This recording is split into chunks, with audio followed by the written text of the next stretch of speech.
Hi everyone, welcome to Pink Nest Podcast. I'm having Sam with me today. He's coming from another side of the world, so it's very late for him in the evening, and it's very early for me in the morning. Hi Sam, tell me a little bit about yourself. We will do a little bit of an improvisation because the questions I prepared were for your mom, but I'm so happy that you decided to join the podcast so late in the night. Yeah, Tell me a there's little my bit natural about it. miscommunication. I'm sure it happens several times. But anyway, what I do is I run a podcast called Autism Rocks and Rolls. It's a podcast about autism and how we cope with daily struggles that you may or may not understand. Through the podcast, it's grown so much. I developed sponsors, a board of 6. I do events in Indianapolis where I'm from, and I do speaking engagements. I've spoken all over the world to the top of Canada, to the bottom south in Orlando. And it's just been a crazy journey, man. We got a lot of irons in the fire. We have a module, educational modules, children's book in the works. It's crazy. Didn't expect to grow it this big. Yeah. I really love when people actually find their own voice and just go into the world and try to do something good with it. I love that part. You started it only with the age of 16, which is, quite surprising. What was that moment that made you think, okay, I think I need to do something? And what this first episode feel like? Well, it started after I joined my high school's media club, and I fell in love with it so much. I decided to start my own podcast because I didn't want to go to college and not know any part of broadcasting. I decided to wait and start early. That was when Autism Rocks and Rolls was born. You've spoken about, for somebody that has autism, I know that usually the story goes there is a lot of exclusion growing up. And this is also something that I'm working on in this space because we know that autism manifests. The experiences are very different from a person to a person. There is no one line that can say, okay, this works for more or less for everybody. It's a very unique and a very personal experience as well. How do you think that those experiences shape the way how you now advocate for inclusion in spaces like schools, workplaces, events? Because I know that you're doing a lot of work in this. Well, I definitely speak on those for certainty, but I think what it does, it's led me to unfortunately have trust issues, but it's also led me to a greater path where I can tell people my journey so they don't have to experience what I went through. The name of the podcast, Autism Rocks and Rolls. So there is something about music, right? Yep, rock and roll fan. I will be the first guy to admit, seen a lot of them live. My first 2 favorites, it's a tie between AC/DC and Nickelback. I've met Nickelback. Actually, my husband was playing in a band and they were opening for them. So super cool guys. I really like. That big time. It was a while ago, but still, it was a nice experience. They're really down to earth superstars. It was really a lovely experience. What is like based on who they are? I've seen videos of them just going down the street. And AC/DC, this was also one of my first concerts way back. But it was an amazing experience. It's definitely a lot. How do you cope with concerts? How does that experience work for you when you are in such a large place? Because both bands are super big. That's so chaotic for me when I'm in an environment that's loud and very unstructured, and there's so many people. It's a pain in the butt to leave and a pain in the butt to enter. That's why I'm very nitpicky on my concerts. Very nitpicky. If I don't like the artist, or if I think on the artist, I'm probably not going to go. It takes a lot for me to go to a concert. Yeah, I have to it does. badly enough where I can say, screw the people, screw the crowd, I'm going. Yeah, concerts are overwhelming experience I think also for neurotypical people, whether you want to admit it or not. Some people like it more and some people like it less, but still, I think it's yeah. What about at home when you're at home? Do you also listen to rock and roll music? Yes, ma'am. Yeah. Tell me now about your business side. So you're working with businesses as well on autism employment, right? Yep, we do a lot of HR speaking to other companies on what they should do when you hire someone with autism because there's 85% of people unemployed who are on the autism spectrum. I think the number's gone down a little bit, but it's still pretty close to that number. That's a huge problem because so much people are missing a chance because there's a label on them. How fair is that? Mm. And what do you, from your experience with working with these organizations, what is the common mistakes or most common mistakes organizations make when they try to be inclusive? I think the most common mistakes when they try and be inclusive is they take our behaviors the wrong way.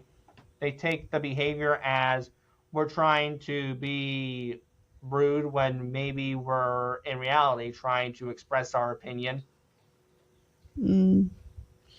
Do you think that the biggest thing missing when speaking to organizations and just people in general is the education bit? Because we know that people are Yes, and usually that's what we're all about. We're all about the translation of autism, and we're mm, trying to educate people on here's the problem.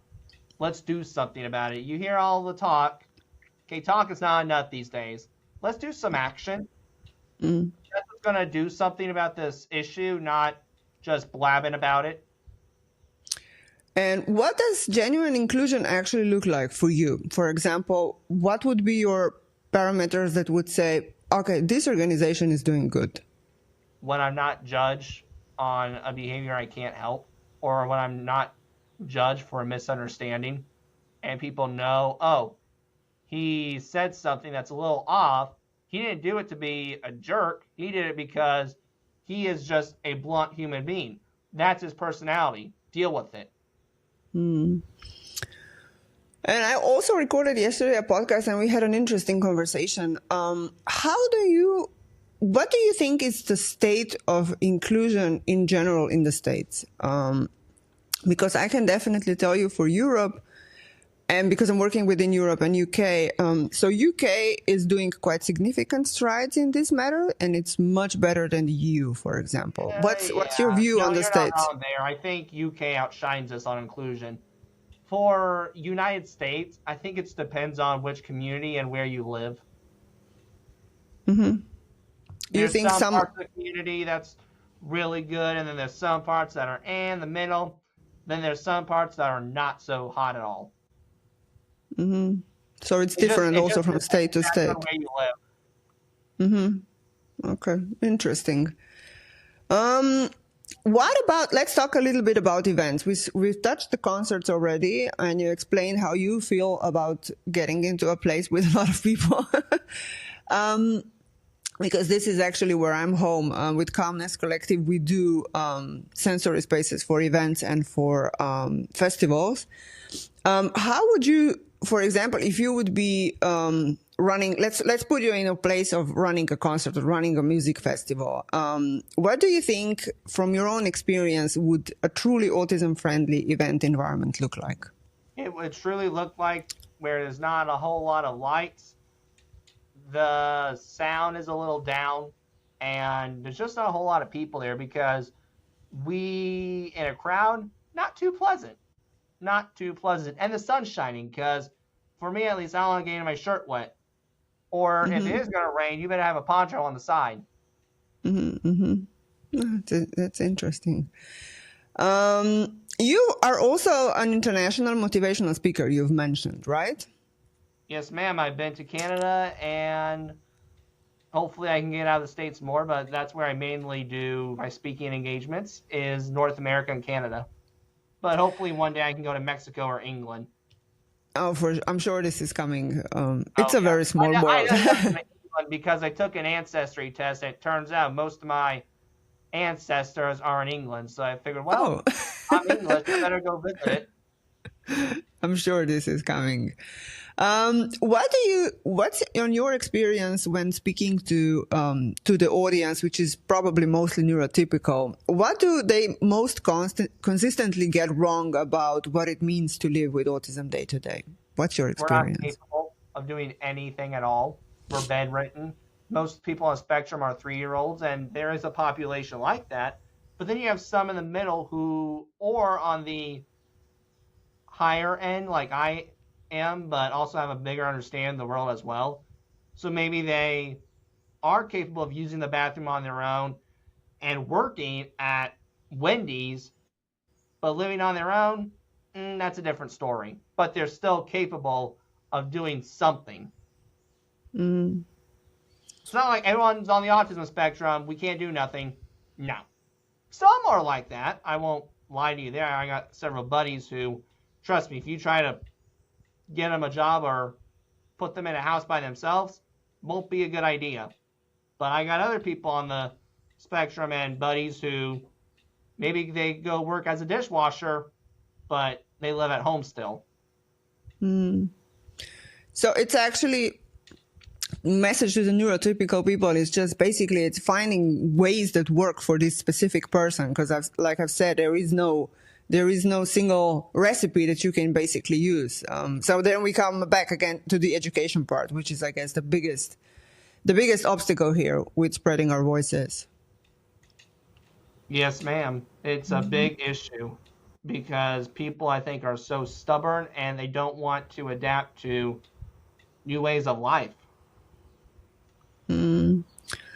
And in your experience, is this interest for knowledge, is this growing? Is it stagnant, or is it in decline from neurotypical? I mean, people in general.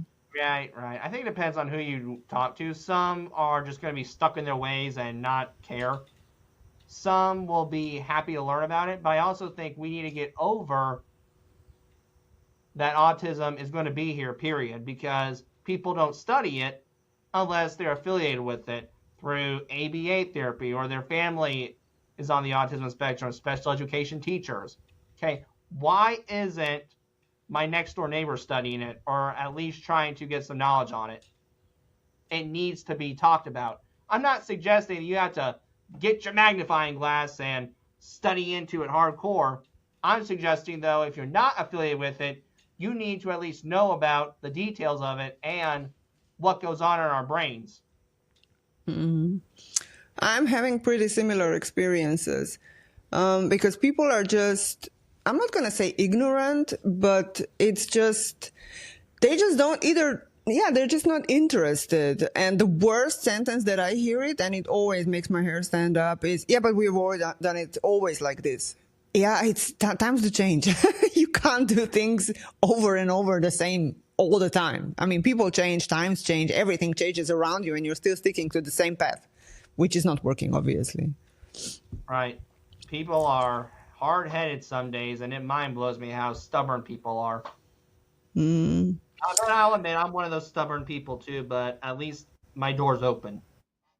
Yeah, I mean, I am too. I mean, but still, I mean, I would really encourage people just to, I mean, everything is now, you have all the access on the palm of your hands, right? Internet can get us anywhere. So if I want to study a really scientific book or if I want to read some light article, I can do both, right? So there is no excuse, actually. There isn't. AI really changed the perspective of the world. And if you are that lazy where you won't type in autism to ChatGPT to give you some information, you got some real issues there, bud. I totally agree. Let's talk about structure. It's been a big part of your coping strategy. How do you help others on a spectrum find their own version of structure? Because this is something that I think it's really important.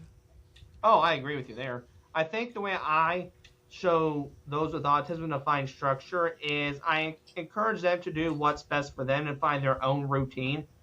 For example, every morning I have the similar routine. It's not the exact same every day, but something as the lines of I get up every day, take my meds. If I'm hungry, I'll have some breakfast. Usually protein waffles or protein French toast sticks because I'm trying to lose some weight. I take that back. It's get dressed first because it's in North Pole and where I wake up half the time because I'm a humongous pansy when it comes to the cold. Then get the meds. Then if I'm hungry, eat breakfast, which is protein waffles or protein French toast sticks. Then I brush my teeth, do the deodorant, and then check out my stats for the day to see if I need to advertise to get my numbers up. Because I have a rule with my podcast. In my opinion, if I have 5 downloads, then I've done my job for the day.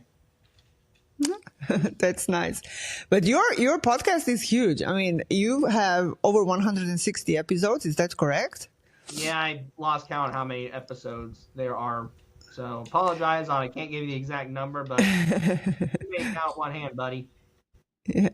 Are there any stories that you've had, like with guest interview, that really stayed with you? Do you remember some that you can point out? My favorite one is Amberly Snyder's her name. She's a barrel racer. Her story is she was doing great in life, winning championships.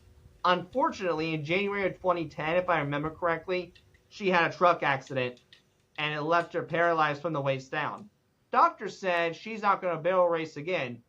Well, Amberly politely said, "Screw you, I'm doing it." Well, today she's winning barrel races still. Oh, that's an amazing story. Can't imagine how this is. Yeah, amazing. What are your plans with the podcast? Is there any, or do you have any guests that you actually really want to have besides Nickelback and AC/DC guys? Well, those are just dream meet and greets. Let's call it that. I don't know if they'd be good dream guests or not. But as far as dream guest wise, that would be Gordon Ramsay and Eminem, just because of their stories and backgrounds. And man, I love to pick their brains on the cooking and why he just found that finesse, and Eminem on how he just gets that rhythm in his mind, because Eminem is on the spectrum. I think he's self-diagnosed himself, if I remember correctly. And Gordon Ramsay, gosh, from the time he overcame the odds for sure, and he never forgot where he came from, because he's so blunt and he gets so ticked because of his passion. And it's because he wasn't a jerk. He got smacked in the hand with a belt for absolutely doing nothing incorrect. Yeah, definitely. I'm quite with you on both persons. They would sure make a really interesting guest. I just saw a video of Eminem rapping. I'm still amazed, to be honest, how he's able to do it like this. I mean, I watched Snoop commenting on the video of Eminem, and he was like, "Oh my gosh!" I mean, I'm a rapper, but this is crazy. It is crazy on what rhymes he can come up with. I mean, the basic ART. Well, he'd probably figure out ARD somehow, and then next thing you know, you got hard, lard, starred. That's even a word. Yeah. It is crazy. All right, coming up to the end, is there anything else that you would like to share with our visitors? Is there something important? I can mention I've done a TEDx talk. We had to do it virtually Absolutely. because of COVID, but still qualified as a TEDx talk. It was called Soul Structure, and it's about why those on the spectrum need structure. And the reason why we need structure is it gives us calmness in a world that can be very unpredictable. I think this is super important. How did you like the talk? Were you satisfied with it? Oh, I was satisfied with it. I ain't complaining. I mean, the only little complaint was I wish it could have been in person, but I definitely feel a lot more safer when we're in the middle of a pandemic doing on television screen, because the computer isn't going to get you sick. Someone else's germs is going to get you sick. That's true. And what would be that one thing that you wished every event organizer and employer would do differently tomorrow? So not in 5 years, but tomorrow, to make their space more autism friendly. Well, okay. Here's one for you. If they look at the employer's resume and they see the word autism on it, or there's a disability, don't crumble it up and throw it in the garbage can. Please give that person a chance. You might be the only person who has done it, and you can make their life much more better than what it once was or is even now, dare I say. Such an important point. Sam, thank you so much for taking the time. And I know it's very late for you. I don't want to take you too long to be up. And wishing you best of luck with your podcast and, of course, with your work as well in general. I think you're doing an amazing work and keep it up. I think it's super important. Well, thank you so much for that compliment. I'll definitely sure do it. Thank you guys again for having me. It was so wonderful to be on, and please check out the podcast and my work I do. Thank you, Sam.